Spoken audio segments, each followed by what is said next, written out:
Namaste, friends.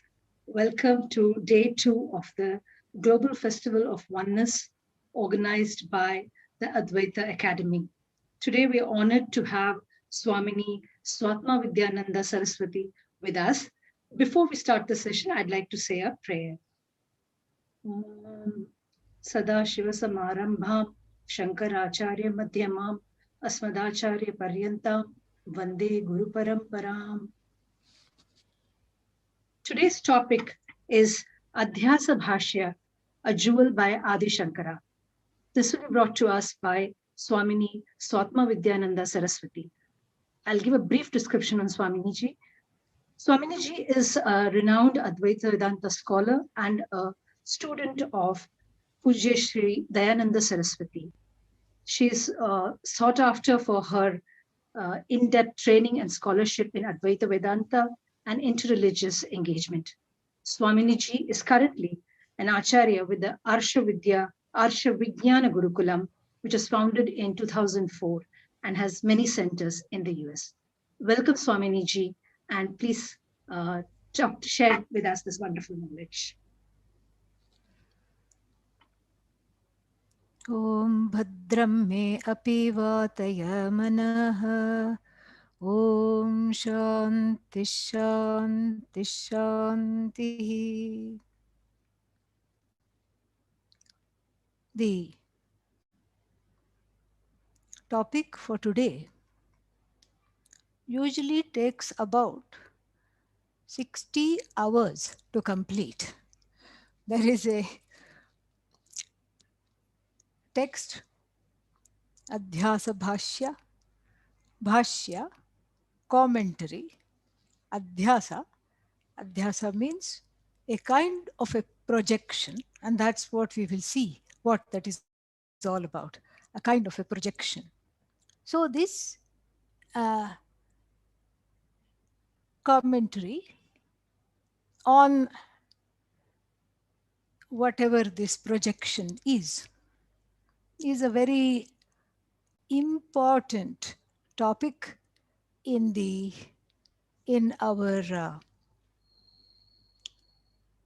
Shastra, in our compendium of Vedanta Shastra, that which tells us that you are whole, limitless, and totally free of all the afflictions which come under the name of what is called samsara. And so the Adhyasa Bhashya, this commentary written by Adi Shankara, is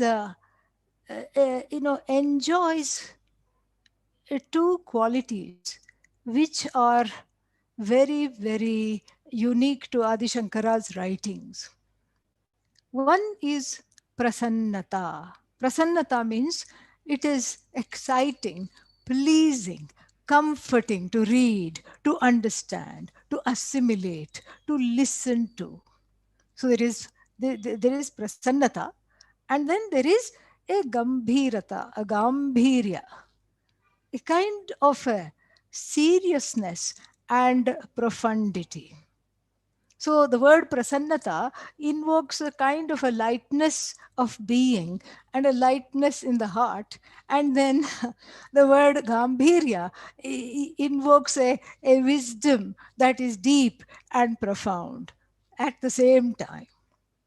How he manages that, it is just a gift of Bhagavan. In fact, he is himself invoked as an avatara of Lord Shiva. And this Adhyasa Bhashya, it is important to know where we find it. It is an introduction to what is called the Brahma Sutrani. The Brahma Sutras are 555 aphorisms. The Vedanta Shastra that is said, in small pithy statements, sutras. In fact, the word sutra itself, it is, what constitutes a sutra itself is defined by the sages in the tradition. You can't just write something and then claim it is a sutra. It doesn't become a sutra. Alpaksharam. It should have the most minimal number of words. So a sutra is minimalistic. And then at the same time, minimal number of words means it cannot be something gobbledygook. That is not a sutra. Asandigdham. It should have, there should be absolutely no doubt about what it is trying to convey. Saravat. It should be full of meaning. Vishvato mukham. It should be applicable to more than one situation. And then like this, there are all these conditions. What constitutes a sutra? And so the Brahma Sutras are a wonderful, what should I say, a kind of a revision of the study of Vedanta Shastra. That is why it is deferred to till the end. It is not studied in the beginning. Because the student of the Brahma Sutra, one expects the student to know some things about the Upanishad, to know the Vakyas of the Upanishad, which are analyzed through the sutras, not for the sake of academics or scholarship or to show off, I know 5 verses from the Mundaka by heart, how many do you know? It is not a kind of a one-upmanship. All it is a revision for the sake of one's own clarity, to grow in one's own clarity. One revises Vedanta through the study of the Brahma Sutras, where the sentences are analyzed so that one's own doubts, one's own trepidations, hesitations, and vagueness and error are all completely dispelled. The sutras are composed by Lord Vyasa, and Adi Shankara wrote the introduction. In Sanskrit, the word introduction is called Upodghata. Upodghata Bhashyam, the introductory commentary for the Brahma Sutra, is called also Adhyasa Bhashya. Very, very, beautiful. Adhyasa Bhashya. And so that is what we are going to look at. Like I said, it is extremely involved. And so what takes about 60 hours to complete? So basically like 20 days of 3 hours of study every day in the traditional Gurukula style. So now I have been given the task of making short work of it in 60 minutes. So let us see, let us see what comes. Okay. And the what I plan, see, we cannot go line by line, word by word, and also neither is it necessary for right now. What I will plan to do then, therefore, because of the interests of time, and so that one has some kind of a goodie bag of the Adhyasa Bhashya to take with oneself. So what I will do is to first to give a little flair. I may read a little portion of it. I may just sort of, so that you get a little flair for the Sanskrit buffs in the room, and for the people who want to know who is this Adi Shankara, what is this Adhyasa Bhashya, what does it sound like, how does it begin. We can just do 1 or 2 sentences. We can just read and understand. And then I will just touch upon the main topics and then conclude by talking about why Vedanta Shastra is important to study, why Adhyasa Bhashya is important to study. So basically, we will just have a appetizer today. So this cannot be the main course. And since the appetizer is revealing a taste of the delectable self, so the appetizer is very, very sweet and hopefully enjoyable. So the Adhyasa Bhashya doubles up not only as a very fitting introduction to the Brahma Sutra, but it also is a introduction to Vedanta Shastra in general. In general. Why? Because it is so brilliantly written, so brilliantly worded. Each word is like a flower, and the whole bhashya is like a garland that that reveals the atma, that reveals the truth of the I. Just it is so brilliant. And so therefore this this study today, especially since we will not be touching upon the Brahma Sutra at all, and so what we will be doing is instead looking at the Adhyasa Bhashya as an introduction to, as a fitting and a unique introduction to Vedanta Shastra itself. And it starts in a very, a very, very wonderful way. Like I said, let's get a little taste of it.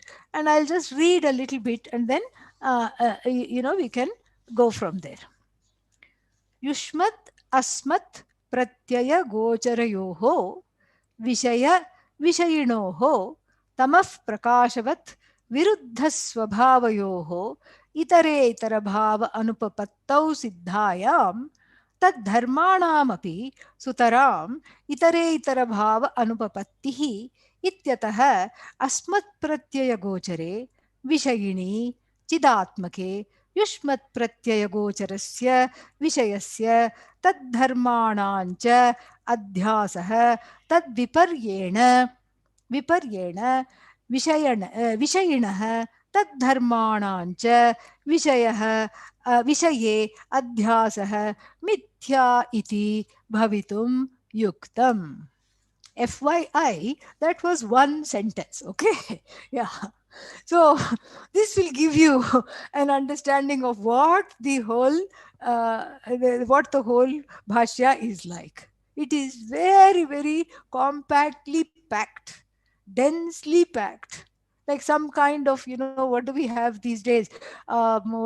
These nutritious bars, full of 18 grams of protein, 20 grams of protein. Tastes like cardboard most of the time, but never mind. That's not the point. The point is that it is very nutritious. Here, it is nutritious, it is filling, and it is sweet because it eradicates the hunger for knowing the truth of this Jagat, of this universe that constantly confronts us, and that which we rub against whether we like it or not. Every interaction is fraught with some kind of a peril. How is it going to go? What am I, what is that person going to think of me? How am I going to interact with this person? Where will I go? How will I be? Will I be taken care of? All these things. So many things. Oh, they have misunderstood me. Should I apologize? Well, if I apologize, then they may think something else. So better not to apologize. One is a mess. And so this whole Jagat, full of, inanimate and animate things, chara charatmakam, moving and non-moving things, confronts the person, the jiva, the individual. And then, of course, if the Jagat doesn't disturb, then one is disturbed by other jivas, which is included in the Jagat. So, other jivas. So, one individual, then other individuals, and all these things. And then again, there is a polarity rub, and because the individuals are poles apart, and then this is the situation. So, Jiva Jagat Bhedaha, the kind of a separation and the division between the Jiva, the individual, and the Jagat. This is one Bheda. And then what? The other Bheda, Jiva Jiva Bheda. Difference, division between one Jiva and another. And then finally, of course, what else is left? What else is left? You have discussed the Jiva, we have discussed the Jagat. What else is left? The only thing that is left is the creator of the Jagat, which is who? Bhagavan Ishvara. And here too is a Bheda, Jiva, Ishvara Bheda.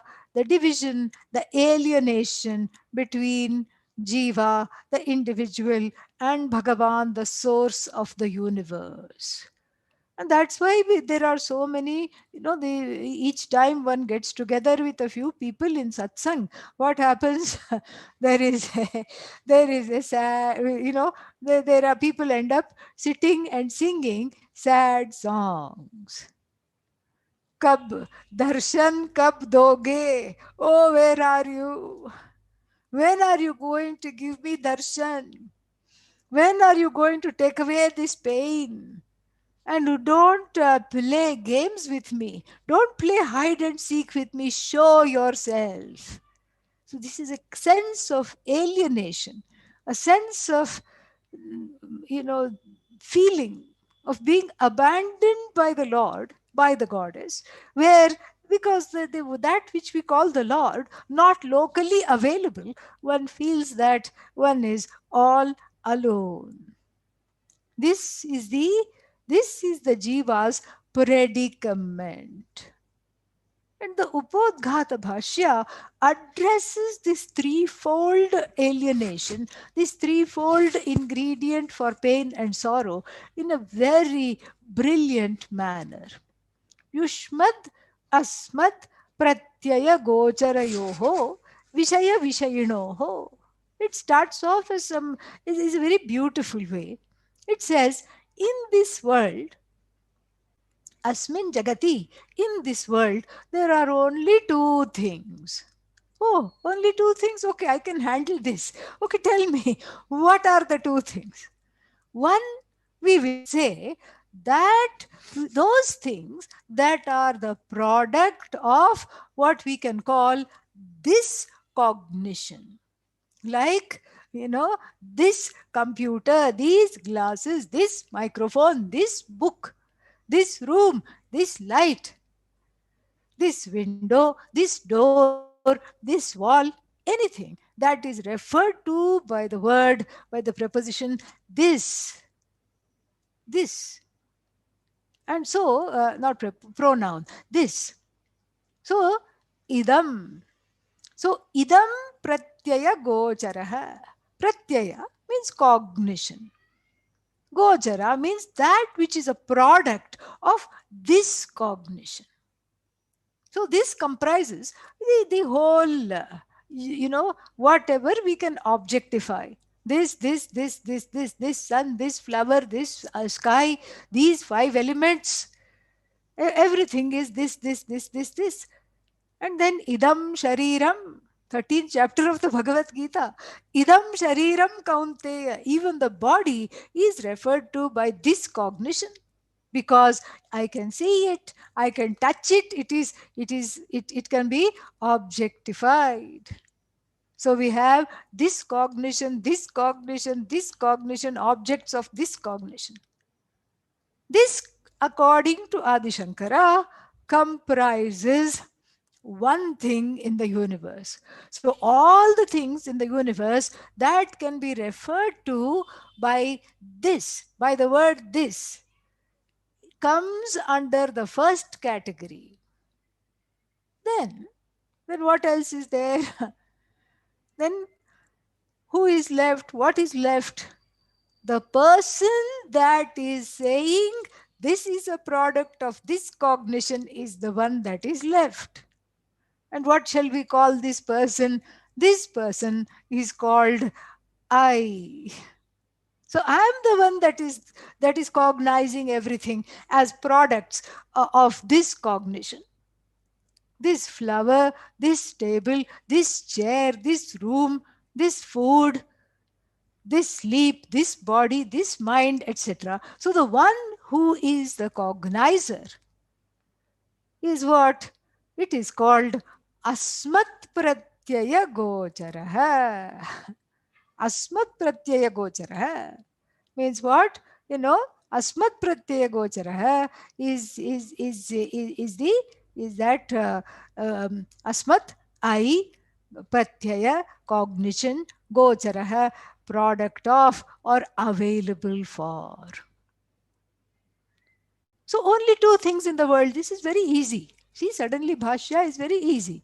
And how has it become easy? Because forget this long paragraph that we read.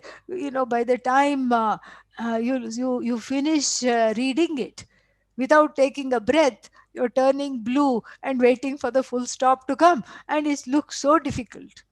But as I said, there is a kind of a prasannata and a gambhirya. At the same time, it is very, very reflected just in the first two words, Yushmat Asmat Pratyaya Gocharayoho, Vishaya Vishayinoho. So, if this much is understood, we can go forward and look at what he is saying about the products of eye cognition, and then the products of this cognition and the I, that is the cognizer. What do the two have in common? What do both of them have in common?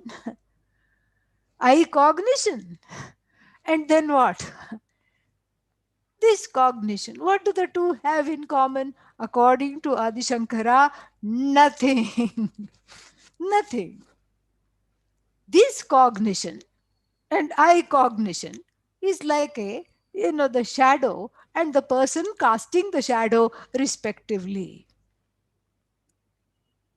So this cognition is like the shadow, and then the person casting the shadow, and the shadow is a mere clone, and it just is at best an imitator, a masquerader, an imposter, if you will.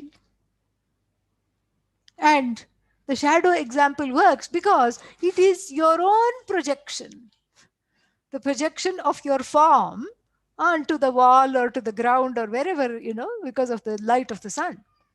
So the shadow is there. Can you make friends with your shadow? Of course, the answer is no, because it is a one-sided affair. The shadow is not going to wish you happy birthday and bring you a present. It's not going to do anything. You cannot have a relationship with a shadow because that shadow is dependent on you. I mean, in the relative example, unless you cast the shadow doesn't have a leg to stand on. And so, therefore, you cannot have a relationship with your shadow, and neither do you get concerned that the shadow is going to catch a cold if it falls on the water as you are taking a walk on the river bank. These are all ancient examples, but they are timeless. It's just beautiful. So, when you go for a walk on the river bank or on the ocean, near the ocean, then what happens? then you are looking for a towel because you're worried that the shadow will soon start to sneeze because it will catch the death of a cold. No such thing. No such worries are there because the shadow is not as real as you. Same thing here. So that which is Yushmat Pratyaya, he doesn't use the word discognition. He doesn't use the word idam pratyaya gochara. I am using that word. He has changed the word idam to Yushmat. Yushmat means you. Why? Because he has a very important reason. Because the Upanishad reveals the Atma using the word this. Ayam Atma Brahma. In the Mandukya Upanishad Mahavakya, Ayam Atma Brahma. And so therefore he doesn't want to get confused or confuse us. So therefore he says Yushmat Asmat Pratyaya Gocharayoho. But actually it means the same thing. It means exactly the same thing. And this cognition. So this cognition has at best a shadow-like existence, and then the I cognition is separate from this cognition. I cognition, cognizer, chidatmaka. It is in the form of all knowledge. Because the I, what is this I other than knowledge? So when I say flower is, I cognize the flower. I'm looking at the flower, which is just a manifestation of knowledge. And the flower is a manifestation of knowledge. And what about I? That I, which is the cognizer of the flower, is also, it comes out with a sentence, I know flower. So when I say this is flower, it's the same thing as saying I know flower. The flower is unable to advertise itself. The flower is unable to know itself. The flower, in other words, is neither is it self-conscious, self-evident, self-luminous, and nor is it able to advertise its presence through some other means. It is just an object of cognition, as is everything else in the universe that is anatma, not I. Object of cognition. Who are you? Subject. So, this subject object differentiation is just so interesting. Here, Adi Shankara says that there can never be any source of confusion between the two. You don't go about, for example, you don't go about in the world, in your life, saying, I am the hat. You don't say, I am the hat. You don't say, I am the house. You don't say, I am the dog or the cat, pet dog, pet cat. You don't say that.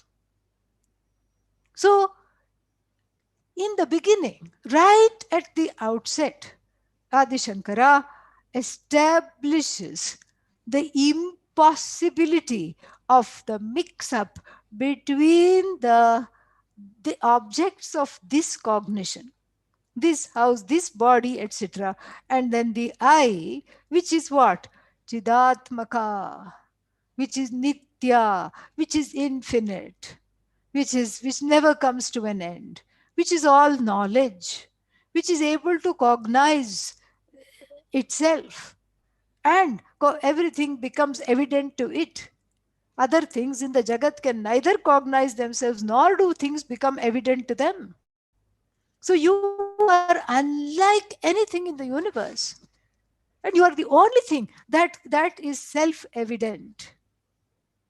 And so, what is the difference between the objects of this cognition and the objects of I cognition? Adi Shankara gives an analogy.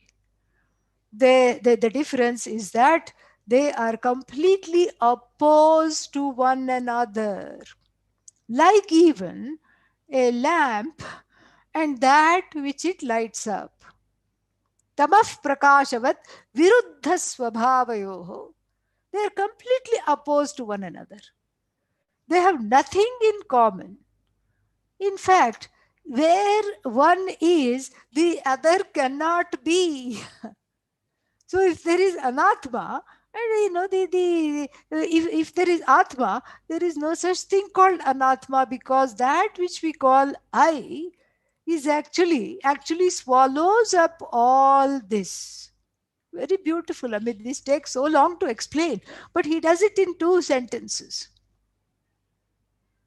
So in Vedanta 101, we always start with a difference, because the whole world is full of Dvaita, and we use the Dvaita as a pole vault. And then how you have these high jumpers, and so they keep running with a big pole, and then they put the pole on the ground and use the pole to vault onto the other side, and then they're not worried about retrieving the pole. Let the pole drop. Same thing here. So in the beginning, we have 2, because everybody sees 2. The vision is divided. Everybody comes from everybody is a dualist, and everybody is afflicted because of the fact that one sees 2.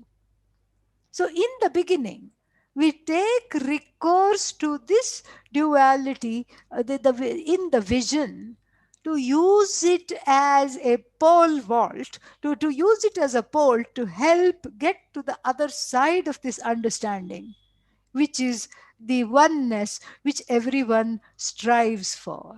How is this done? Very, very simple. First you say, there are only 2 things in this world. Dvau hi padarthau, Atma anatma. No, atma, I and not I.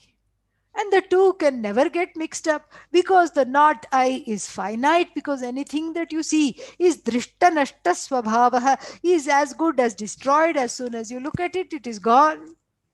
Born, gone, born, gone, born, gone. In between born and gone, you have the verb is. Born is gone. Gone, born is. Is born, gone. Gone is born. Doesn't matter how you put it, the effect is the same. So the anatma, doesn't, anatma is finite. It is, but it is here today, gone tomorrow, whatever. And then the atma, the cognizer of the finite, is infinite. Anatma is, in other words, the technical term, mithya. Mithya doesn't mean illusion or delusion. Mithya simply means that it is dependent on that which is not dependent on anything else. Mithya means it is dependent on Sat. Atma is Sat. Sat means non-negatable. That is the definition of Sat. Abadhitam Sat, non-negatable. So you cannot negate yourself. If I ask you a question, are you here? What will you say? Unless, of course, you are asleep. And Vedanta classes are very conducive, I have heard, for sleep. Okay. So, because one is relaxed and sleep naturally comes. So, if I were to ask you, are you here? What would you say? If you are not asleep, you would say, yes, I'm here. And supposing if you wanted to play a prank on me, and if you said, you know what, I'm not here, you are still advertising your presence. Like a child hiding behind the curtain and saying, don't look behind the curtain, I'm not hiding here. And that's the first place we will look. So the I can never shut up. Atma is self-evident. And so this is the difference between Atma and Anatma. This is Vedanta 101. And then the two have nothing in common, because one is the lighter upper of the other. The other one depends on the I to be lit up in the form of cognition, in the form of hat cognition, ghata, pot cognition, thought cognition, hat cognition, mat cognition, cat cognition. So this is all dependent upon I. Whereas the I cognition is not dependent upon any other source of knowledge. It is swatas siddha, self-evident. This is Vedanta 101. But you know what? We can't leave it there. Then otherwise we'll be stuck with two. That was our problem to begin with. That's what made us want to come, and attend the lectures like this. And now we are stuck with two again. No, the two is swallowed into one. How? By recognizing the dependency of all those things which are products of this cognition on the I. So dependency means the mithyatvam of the objects. That means what? That they are dependent on the I. So if the I were not there, the objects would also not be there. So then if the objects that come and go are simply an extension of the I, then are they really there? They have a very funny, Mithya has a very funny situation here. It is neither, it is something that can neither be affirmed, and this Adi Shankara proceeds to discuss a little later. It can be neither affirmed as existent nor dismissed as non-existent. Like the sage Trishanku, this mithya is in between existence, suspended as it were, in between existence and non-existence. What do you mean? Like, okay, let us take the example, a trusty example of the pot. So we have the pot, correct? And then what happens to this pot? So the pot is nothing but clay. There is no such thing called pot, because you can say it is clay with a certain name and form. So the pot, is the whole of the pot is clay. In fact, there is no such thing called pot. The weight of the pot is the weight of clay. The color of the pot belongs to clay. Everything is, even the smell of the pot belongs to the earth, to clay. So where is pot? It doesn't have an existence outside of clay, independent of clay. In fact, the whole pot is clay. The effect is cause. So the Jagat, as similarly as the effect, is non-separate from its cause, which is Brahman, which is you, which is Atma. That's why the Taittiriya Upanishad very beautifully reveals the Atma, reveals this whole thing. First, it gives the definition of Brahman, and then it says, Tasmadva etasmad atmana akashas sambhutah. Tasmat Brahmana, from that Brahman, which is the same as this I. This I is the same as Brahman. And from this I was born the space, Akasha. From space was born the air element. And then from the air element was born water. From the water, from the water, the fire. From the fire, the earth. Or the other way around, from the fire, water, earth.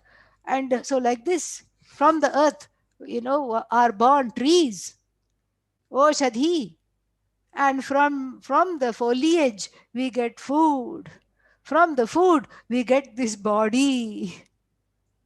And then immediately, so that there is not a separation between the parent, which is the apparent parent, we should say, the apparent parent, which is I, and the things that have come out of this I. There should not be an ashraya, ashrita and ashraya sambandha, a kind of the leaning on this, and then this one is the creator and that one is the created. That creator created duality also should not be there. That's why the Upanishad says, Tenaisha Purnaha. It is all one.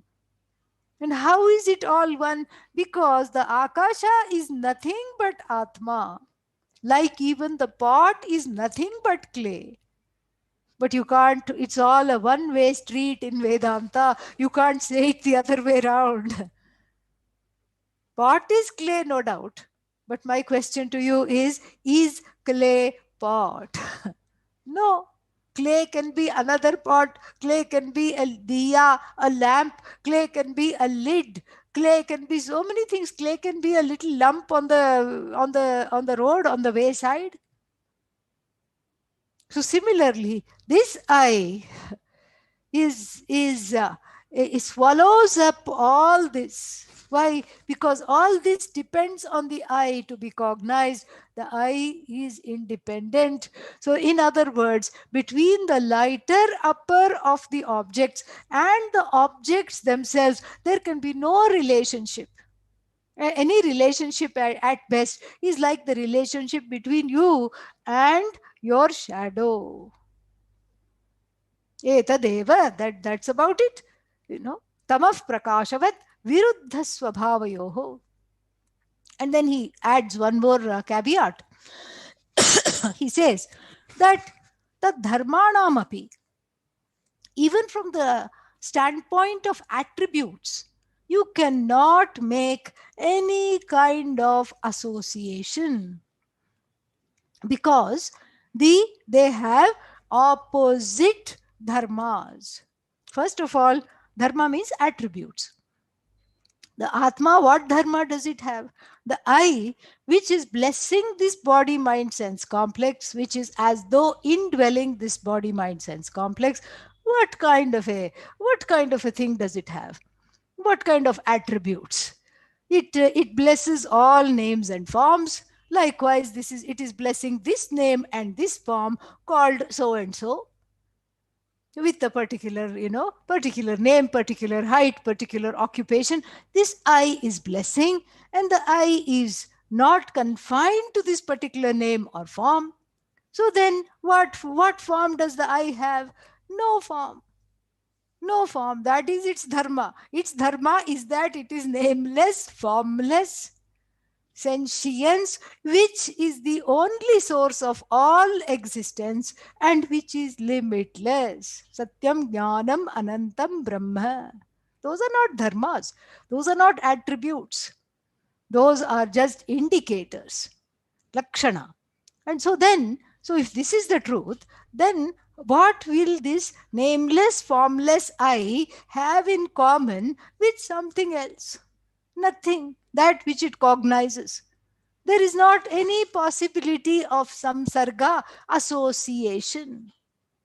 Like, for example, if we say, white cloth, shvetaf pataha, white cloth. So the white and cloth have become one because of association of the whiteness with the cloth. So here you cannot say the same thing about Atma, since Atma is spending too much time. Since I am spending too much time surrounded by Anatma, perhaps I have become that. No possibility at all. Because there is no possibility of coming together, just like the whiteness and the cloth, white fibers or whatever it is, which come together to weave this cloth. The cloth has become white, white and cloth have become one. Here in the nameless, formless I, this is not at all a possibility. So this is a very brilliant introduction to saying that the I is totally free and totally unassociated with anything in the universe that it cognizes. Therefore, there is no mix-up with what it cognizes. Therefore, there cannot be samsara. There cannot be this adhyasa. Adhyasa means this error. Adhyasa, this projection, it is not even there. But he says, still, despite the fact that they have nothing in common, like the person and their shadow, there is nothing in common. Still, sometimes when one is taken unaware, one can jump at the sight of the shadow. One is frightened by the shadow. Like even this, what is that, in America, in Pennsylvania, they have that groundhog day, where they, this is some kind of a pida they put on the animals. So when some kind of a ferret, or I don't know what it is, but some kind of a thing that lives underground. It looks like a ferret, like a some um, uh, this animal, small furry animal. It is brought out. Its name is Phil. Its name has been Phil for so many so many centuries. It's not the same groundhog. It keeps getting changed. And then this Phil is brought out on February 2nd. And then everybody watches. And all these men in top hats, and then they are all playing trumpets and all kinds of drums and everything. And then the idea is what? you you just look at the will you look at the groundhog to see if it is going to get scared of its shadow, if it's going to look at its shadow and get scared. If it looks at its shadow and gets scared, 6 more weeks of winter. This is actually a very kind of a interesting Vedantic allegory. Winter is ajnanam tamas. And then so if you keep getting scared and getting petrified of anatma, then yes, ajnanam will continue. This is the idea. So even though there is no relationship possible between you and the shadow, this mix-up is there. Naisargiko ayam loka vyavaharaha, he says. Naisargika ayam. This is natural. This adhyasa is there, and then this keeping this adhyasa front and center, all vyavaharas, all actions take place. Laukika actions, worldly actions, vaidika actions, religious actions, everything. And all the Shastras, the study of the Shastras, which are divided into two, Vidhi, Moksha, Parani, Shastrani. So this Shastra, which are the first portion, addressing the first portion of the Veda, that they have, that do this in order to get what you want. Do Chandi Homa to become wealthy. Do Putra Kameshti Homa in order to have progeny. All these kinds of things. These are all, what should I say? These are all Vidhi Parani, Shastrani. These are the texts which enjoin you to do something in order to gain something. Then there is Moksha Paraha, there is Moksha Param Shastram. There is a Shastra which is totally committed to freedom from doing, freedom from wanting, freedom from being finite, from confusing oneself to be anatma and their time or place. We can look into it, but the main thing is here, the beauty of this discussion is that there is a mutual superimposition. Adhyasa means superimposition. Superimposition of what? That which is cognized with that which, with the cognizer, the mix up. Two kinds of mix up.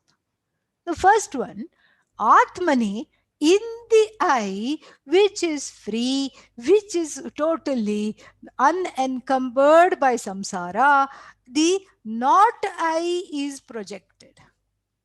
Atmani, Anatma Adhyasa, the projection of the not I on the I. And then what? The projection of the not I on the I. What does it mean? So Anatma Dharma. So the Anatma Dharma is projected, Anatma Dharmas are projected on the I. Like Badhiroham, I am deaf. I am blind. I am fat. I am thin. I am sad. I am restless. I am angry. So Badhiroham, I am blind, I am deaf, etc. These are all Indriya Dharmas superimposed upon the Atma. The example of the attributes belonging to the sense organs, Indriya means sense organs, superimposed upon the Atma. And then what? Then we have the opposite is also there. And what is the opposite? The body dharma. I am fat, I am thin. And then the mano dharma. I am restless because the mind is restless. And then the antahkarana dharma, other, emotions are superimposed on the I, that is free of sadness. I am sad, etc. You see, the I am belongs to the Atma, and that seems to identify wrongly with there is a wrong identification. The I am is Atma, free of everything, and then it goes, and then attaches itself. The notion attaches itself to a certain finitude. Atmani Anatma Adhyasa. Then the other one is also possible. Anatmani Atma Adhyasa. In everything that is finite, one tends to superimpose infinitude. Like what? Like you want everything to last forever. The person getting married for the 5th time in the marriage vows, it will be, forever I am going to be true to you. And this is not, of course, being a happy occasion. This is not the time to ask what happened the other 4 times. How come that was not forever? This one, how do you know it is forever? You see? And like this, there are so many examples. We want everything to last. And in India, it takes on certain, there is a certain flair to this. Like, for example, one proud parent tells another parent, my son or daughter, my child got a job. got a wonderful degree from a prestigious university, and then now has got a job. And then the other parent, of course, will say congratulations, but then we'll have a question. What is the question? Is it permanent? Is it a permanent job? You see, so the permanence, which is the which is the so to speak, which is the possession, which is the dharma of the atma. So, again, dharma within quotes, because it is not an attribute, but the permanence, which is the nature of the atma, is superimposed onto the job, onto the house. That's why people say, I don't want a rented house. That's not mine. Ahamidam, mama idam, iti loka vyavaharah. So this has to be mine. So therefore, I have to buy it. And this is again another big adhyasa, because you don't own the house. The bank is owning the house. That's why the paper of the house is not with you. It is with the bank. That's why you have to keep giving monthly installments. And so like this, the whole, it is just everything is and the same thing, even after death, one wants to look good. I met one mortician, and this mortician say, who prepares the bodies for burial, etc., in America. And then I said, okay, what is it like? What is your job like? And then he said, oh, people want the impossible. What do you mean? Says, for example, this grandma was already 98 years old, and for 5 years she had been bedridden. So the whole time she was alive, she was as good as dead. And then after, now that she has passed away, and while giving me the body to dress and everything, they said, make her look alive.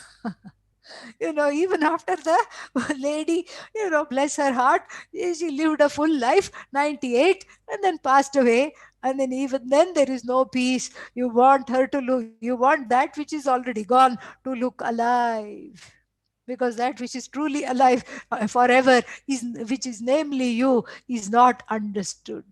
So these are the two kinds of very common, two kinds of adhyasa that are that are rampant in this universe. And so then, we should shift the discussion a little bit now that the word adhyasa has been understood. And even though it is impossible, it is very much there, is also understood. We will just take a brief look at the definitions of adhyasa given by Adi Shankara. Very beautiful definition. So first one, he says, the first definition, he says, paratra avabhasah smriti rupah paratra avabhasah. First definition. Paratra means elsewhere. Elsewhere means what? Where an object, where it is not. Where an object is not, avabhasah, the appearance of the object where it is not.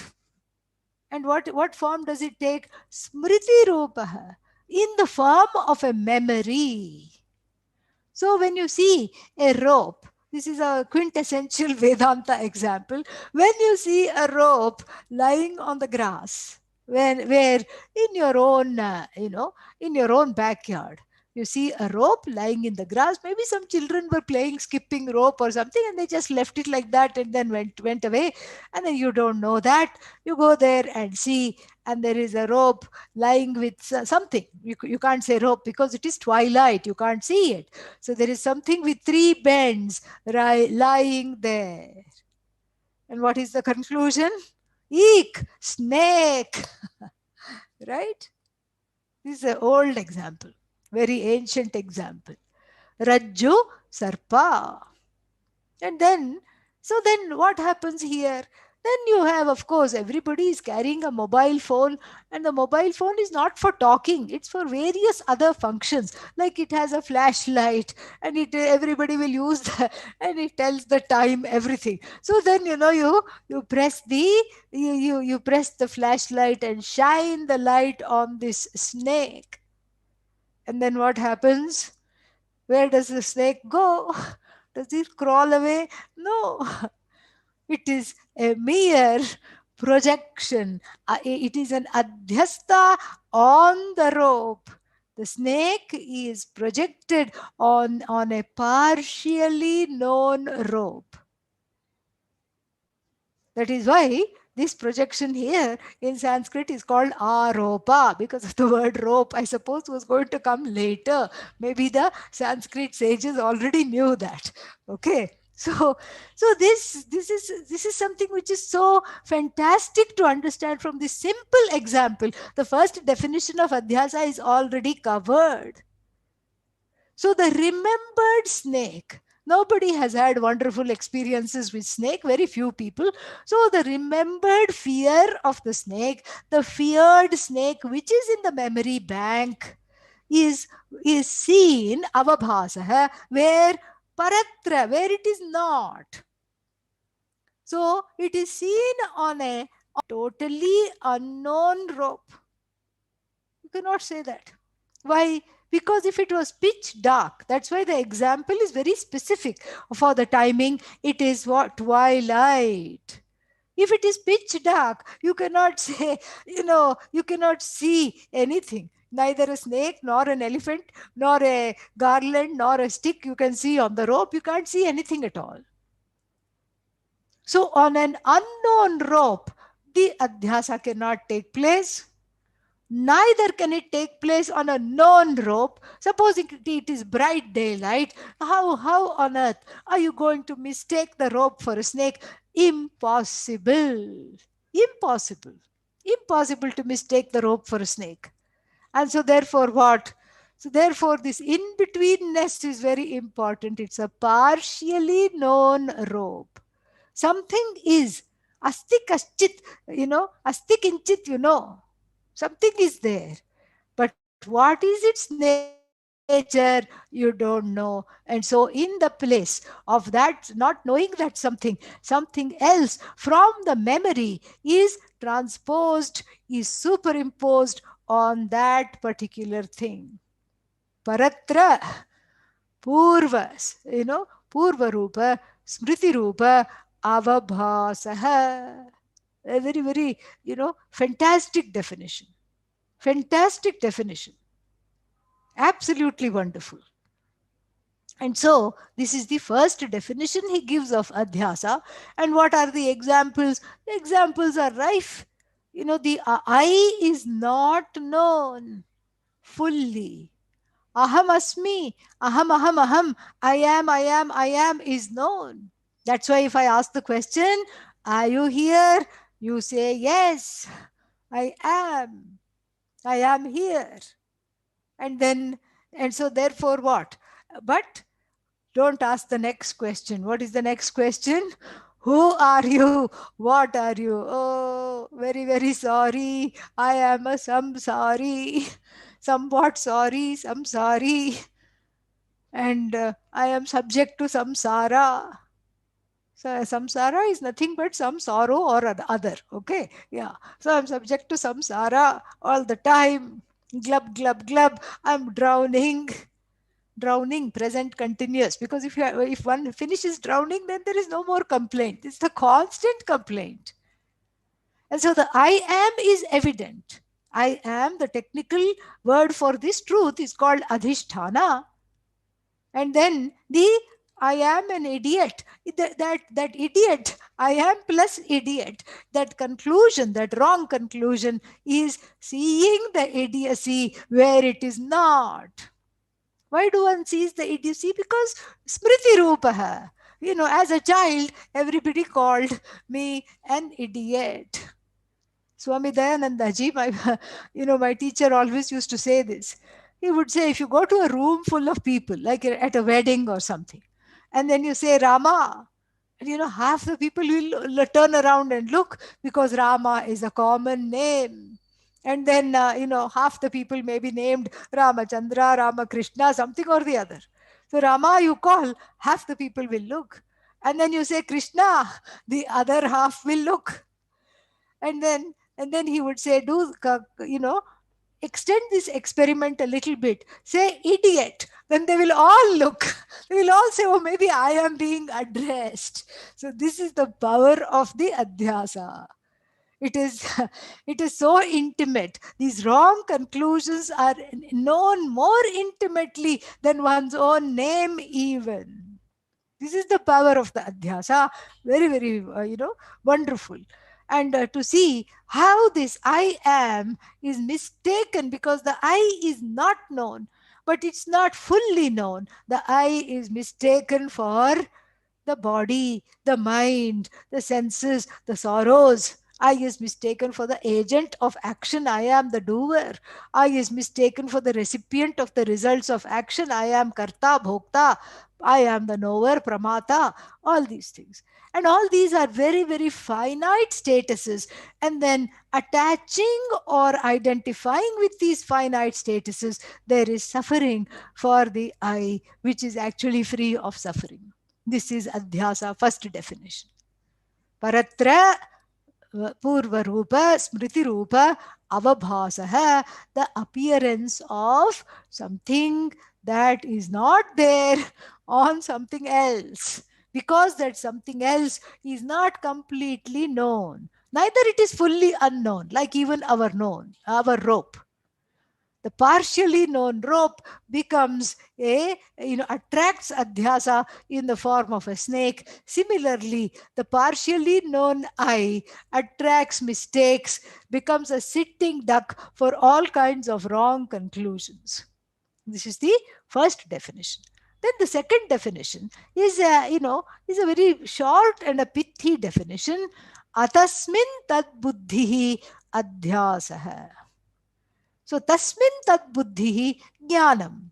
So atasmin means in not that. Tasmin in that. Atasmin in not that. Tad buddhihi, that buddhi. Snake buddhi in not snake. You know. Atasmin tat buddhi. This is very beautiful. This again shows the precision and the clarity, and then and this is how he hones into the very, very, very pertinent and completely hones into this kind of a laser definition. So the not I buddhi, which in the I. The I buddhi in the not I. This covers the second definition.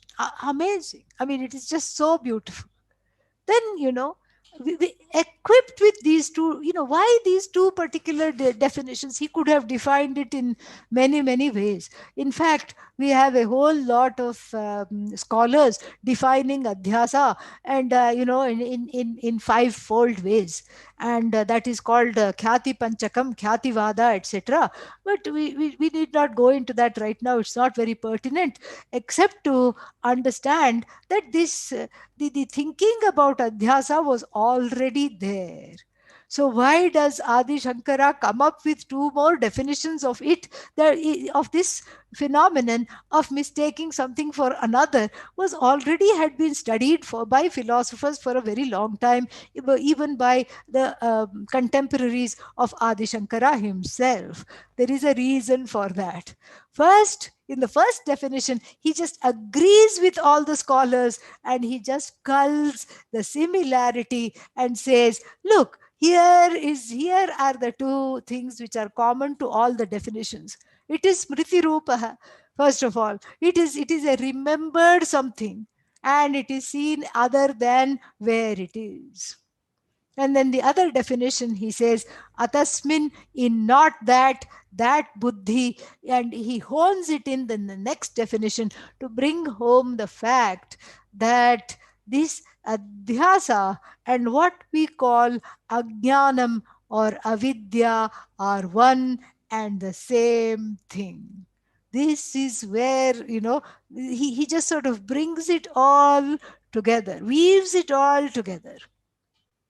And this is a very, very important statement, that this, what we call Atma Ajnanam, self ignorance, is nothing but a wrong identification with something or the other that one is not.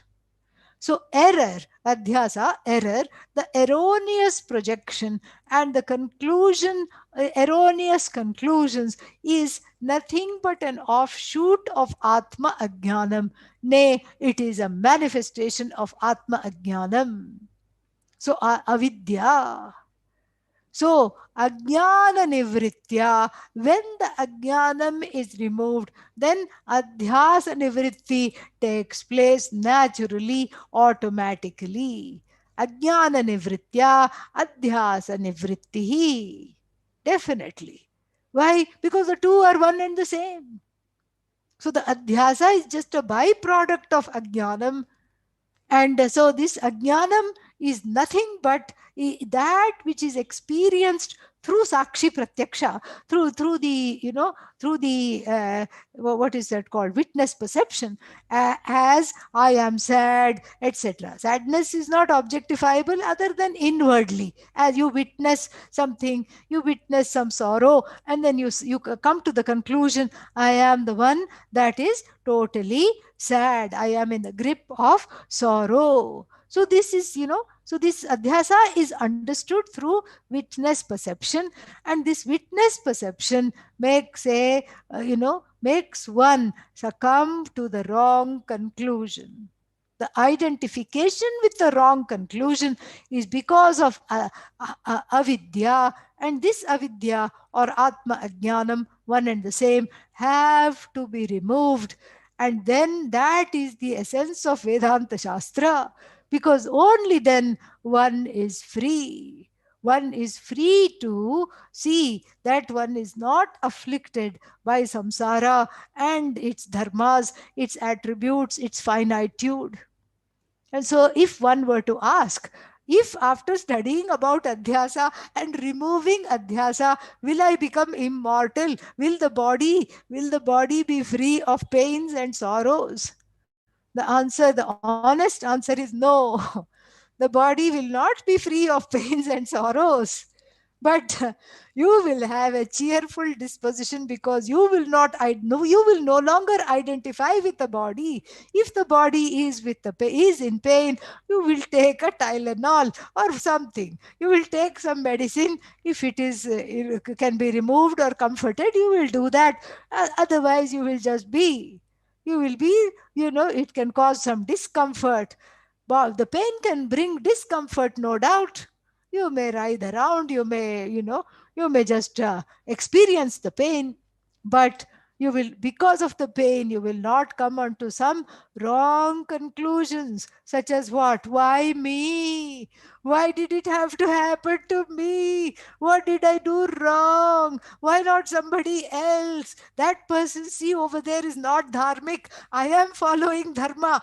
All this drama will not be there. The dropping of the adhyasa is the dropping of all drama, and drama is samsara. And so, what we have to do, we have to drop the D from drama, and all that is there is Rama.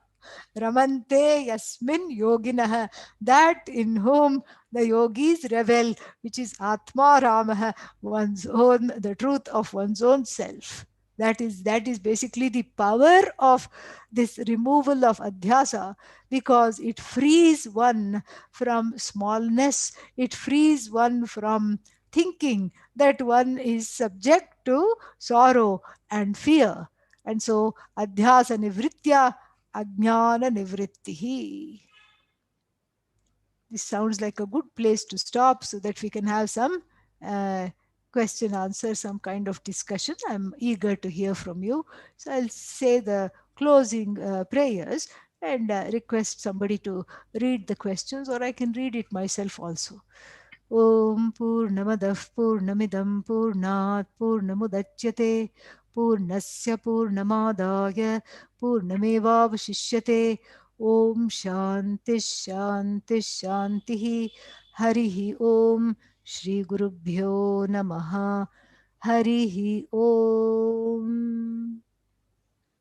Thank you, Swamini ji. That was really a wonderful goodie bag where you beautifully explained to us in simple terms what Adhyasa is and what the removal of Adhyasa can do to us. It was really great. There are several questions that have come in, and maybe I'll just read them out to you.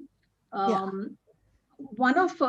I think one of the common question is, what is the best practice to avoid this wrong view? You see, that's the common question a lot of people are asking. I mean, how does one not have this adhyasa? Of course, you earlier said that it's Study naisargika, it's Vedanta. natural. Okay. Study Vedanta. And right now you have a 1 month course automatically that is there, that is being given thanks to Advaita Academy, global festival of oneness. And so for 1 month you have day and night lectures by myriad scholars, swamis, pandits, everybody. Attend, enter into, because this is the orientation that I am as good as the body is so ancient. It has become a habit. It's a bad habit. So for the habit to go away, you have to give it a different habit. So the habit has to be slowly worn out. And the best way to wear out this habit is to embrace the study of Advaita Vedanta. Okay. Yeah. Okay. There's another question which says, is Adhyasa Bhashya enough to establish Brahman, Satya, Jagat, Mithya? Absolutely. Absolutely. Yes. Yes, it is definitely. That is, in fact, the whole point of Adhyasa Bhashya. Yeah. And then, the, uh, you know, then the next question is also there. How does this avidya become a positive, entity? It doesn't, it doesn't have to, it is also mithya. You are right. It is also mithya. It is just an entity. We don't have to worry about positive or negative. It has to be removed because it brings out negative effects. That's what it is.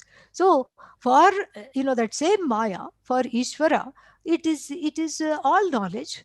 From the standpoint of the jiva, it manifests as ignorance, that same shakti, all knowledge for Ishvara, and it manifests for the Jiva as ignorance. But again, we are saying that we are going beyond this Shakti and this Ishvara Jiva, this so-called divide, by saying that you are one with that Bhagavan. You are one with that Bhagavan once you know that you are not subject to this body mind, the rules of this body mind sense complex. You are not subject to that, and that has to be studied systematically. This is not a one time dip into the Ganga of knowledge. Okay. Yeah. So there's another question, which is, how to know this I-ness and how should we differentiate this Atma and Anatma in day-to-day life? That's Yes, this is a very good, question. How to know the I-ness? I have already talked about. Study Vedanta. Shastram Patha, study Vedanta. And in a systematic way and regularly. And when you study, it wears out the knowledge. And then how to keep the Atma and Anatma separate? I mean, this is very easy because, this can be a wonderful sadhana. Sadhana means a kind of a very nice practice. And what is the practice here? The practice is, that you look at something and you say, okay, this is not I.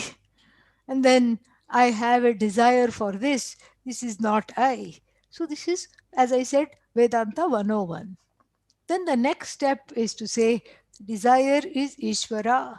This object is also Ishvara.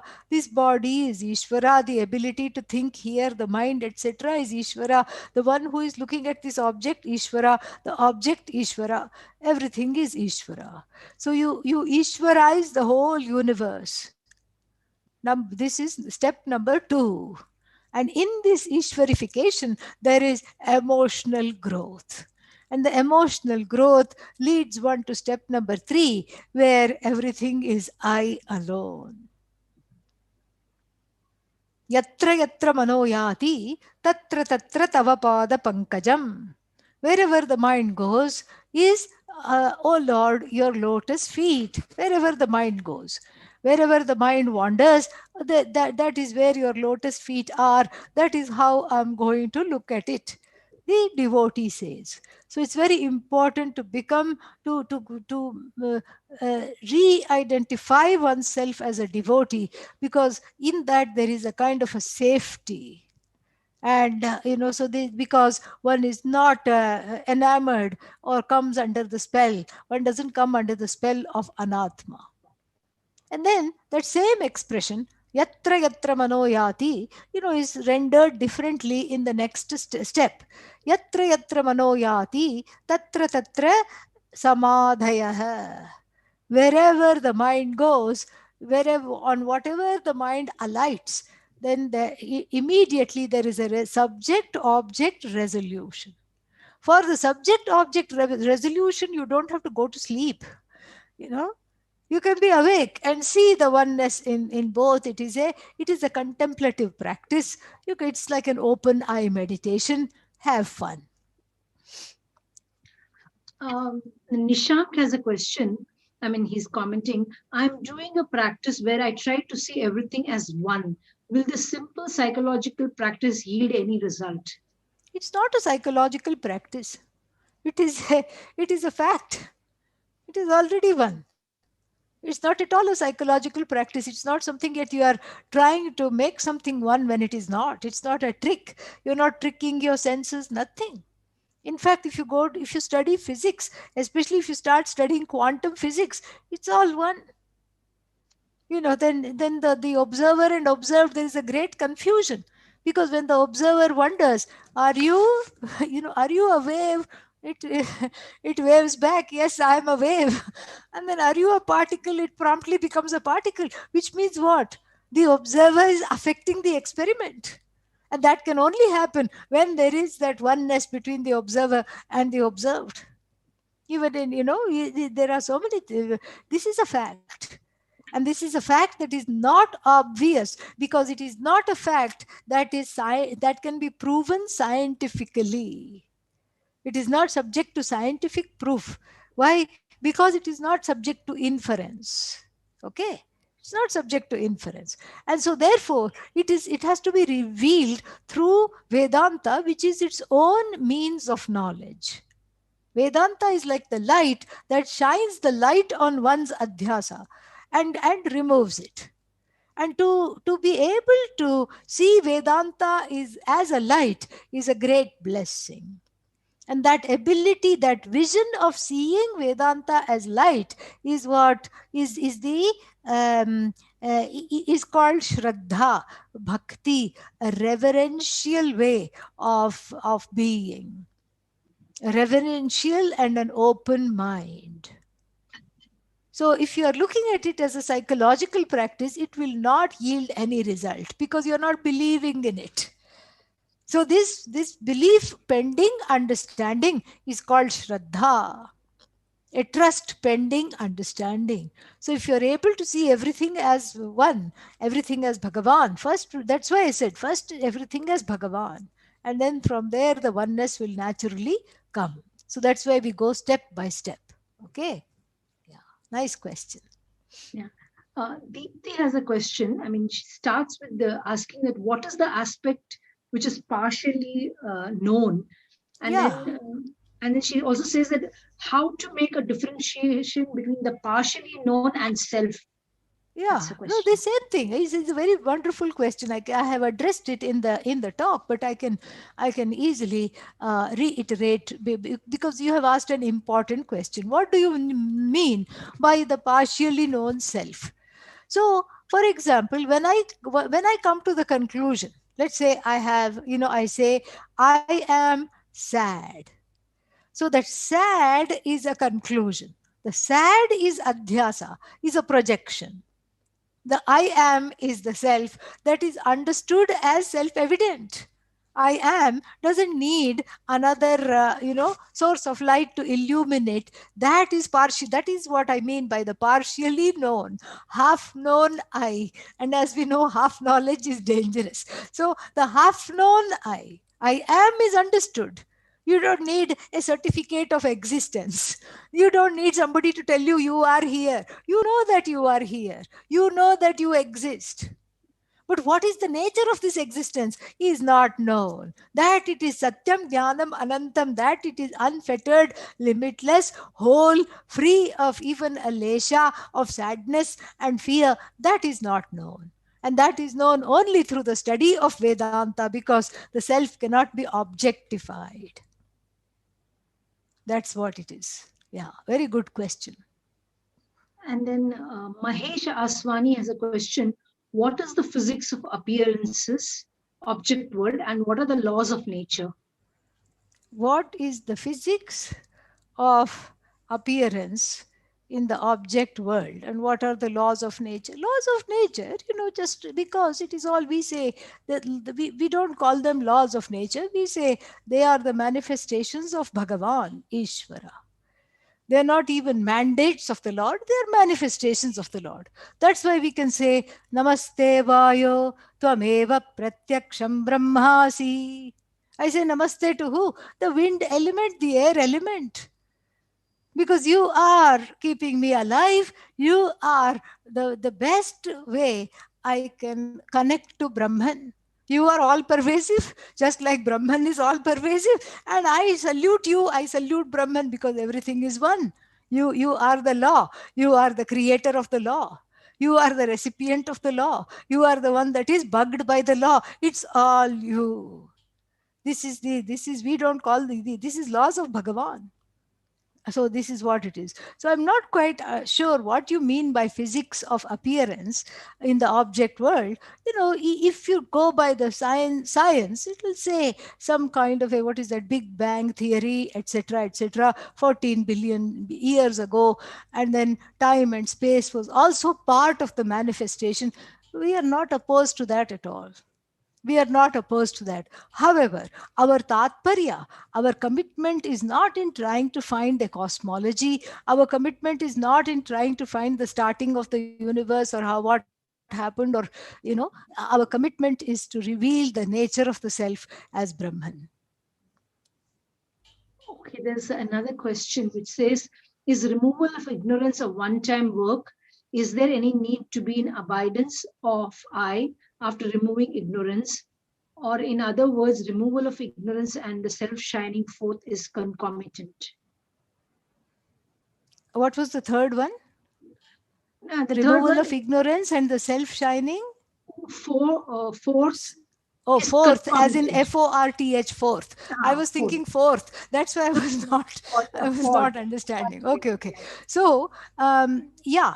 So the removal of ignorance is a one-time work. How can it be many-time work? It is just a one-time work. So, like for example, if I show you a flower, I don't happen to have one, but if I showed you a flower and said this is a rose, immediately your rose ignorance, supposing you were let's say, let us just imagine that you had come from some other place where there were no roses at all. This is the first time you're seeing rose. So you had rose ignorance, and then I showed you the rose and then said this is rose. So rose ignorance has dropped. And so you don't have to rose every day. Come and say, what should I do? What should I do? What is this rose? It is understood, it is dropped. Similarly, you are Satchidanandam Brahma, the ignorance is dropped. But then why do we say we need committed Vedanta study? Because the habitual orientations are too many. The habit pattern of wrong conclusions are too many. So it takes a systematic study to do that. And again, the removal of ignorance is not some kind of a some kind of a some kind of a event that happens to the self, called enlightenment, etc. It's not an enlightenment, cannot be an event. The self is the canvas on which all events take place. So how can the self succumb to an event? It cannot. It doesn't have a beginning, which is an event. It doesn't have an end, which is an event. So how can it have something called enlightened? The self is already enlightened. It is naturally free. It is naturally mukta. So therefore, this caveat is important. So the Atma Jnanam is more in the sense of a growing clarity. So is there any need to be in abidance after removing the ignorance? If the removal of the ignorance is sufficient to take care of the sorrow and the fear, not necessary, because Shravanam, listening to the teaching, is the primary way of removing Atma Ajnanam, self ignorance. If it is not enough, meaning it is enough, but if still one says, I am bugged by doubts, then Mananam, mentation, is advised. Then, if one says, I'm bugged by old habits which don't leave me, then abidance in the self, which you call abidance in the self, which is nididhyasanam, is advised. We just, reliving the same kind of, um, you know, same kind of, what's its name? Same studies, same Shastra, same Mahavakyas, reliving them. Like chewing the cud. The eager cow grazes and then eats all the grass, and then it sits down aram se nicely in the sun and in the shade, and then brings everything that it has eaten hastily, and then chews and enjoys the wheat grass juice at leisure. So that is what one does. Yeah. If the the habits bug one, okay, old habits. Okay, and joining two questions, Ilam Purnan asks, please enumerate Adhyasa Panchaka where it is available. And then another person is asking how to start studying Vedanta, from which book should we start? Okay. Yeah, Adhyasa Panchaka, I don't know where it is available. Please Google it. And then there is one wisdom library, all that. Please see. And sanskritdocuments.org. Please look there. So I'm not sure where it is available. Okay. And what was the other one? How to start studying Vedanta. And which book to Don't go start for with? books. Don't Okay. go for books. This is not something to read, because when you read, your own infrastructure comes in the way. If already one has certain adhyasa conclusions, adhyasta conclusions, I am an idiot, I can't do this, and so what's the big deal? All these notions, they will come in the way even when confronted with Mahavakyas such as Tattvamasi, it will come in the way. Yeah, big deal, Tattvamasi. Okay, next. This is what one will do. So therefore, it has to be studied. The book is just, the book has to be activated into live knowledge, and it has to come from a teacher who is skilled in handling the book. The book is a means of knowledge. So the one who is skilled in handling the means of knowledge is the one who has studied from his teacher, who studied from her teacher, who studied from his teacher, all the way, just like Anuradha ji recited that wonderful shloka, which started with Lord Shiva and all the way to one's own teacher. So this is a parampara. It is a karna parampara. It's a oral knowledge. It has to be listened to. And the more you listen, that ignorance wears its welcome out. That is the idea. So log into classes, log into talks. That is the best way to do it. Okay. Yeah. And there's one more question which says, femininity is a name and form, but Zoke finds that it's challenging to reconcile with Brahman without invalidating the female experience.